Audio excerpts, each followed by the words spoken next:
Love చేయడం విధానం వేరు, అక్కడ ఉన్న అమ్మాయిని ఇష్టపడి మనం పెళ్లి చేసుకోవడం వేరు, ఆ అమ్మాయిని అవసరం కోసం వాడుకొని వదిలేయడం వేరు.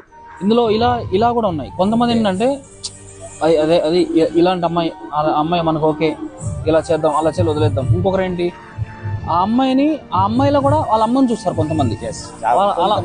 వాళ్ళ అమ్మని చూసి వాళ్ళ అమ్మ ప్లేస్ ని ఇంకొకరిని చేసుకోలేకున్నా ఆ అమ్మాయి ఫిక్స్ అనుకొని ఆ అమ్మాయి కావాలని కొంతమంది మ్యారేజ్ చేసుకుంటారు.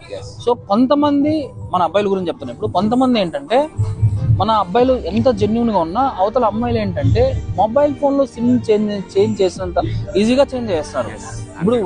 ఇప్పుడున్న జనరేషన్ ఏంటంటే, ఏం లేదు బ్రదర్, స్నాప్ లెటర్లు అవడాలి, ఇన్స్టా ఏంటరు పరిచయం అవుతారు.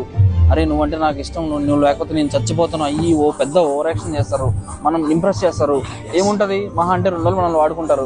2 రోజులు, ఒక రోజు కాఫీ షాపు, ఇంకో రోజు పబ్బు, 3వ రోజు క్లైమాక్స్ అయిపోతుంది. అంతే అయిపోతుంది. తర్వాత సిన్సియర్ గా లవ్ చేసినోడు, నాలంటోడు సిన్సియర్ గా లవ్ చేసేటోడు అలాంటి అమ్మాయిలకి సెట్ అవ్వరు. అమ్మాయిలకి ఏం కావాలి, డబ్బులు పెట్టేటోడు కావాలి. నీ దగ్గర డబ్బులు ఉంటేనే నువ్వు అమ్మాయి దగ్గర మంచోడు అవుతావు. నీ దగ్గర నువ్వు ఎంత బ్యాక్గ్రౌండ్ ఉన్నా వేస్ట్.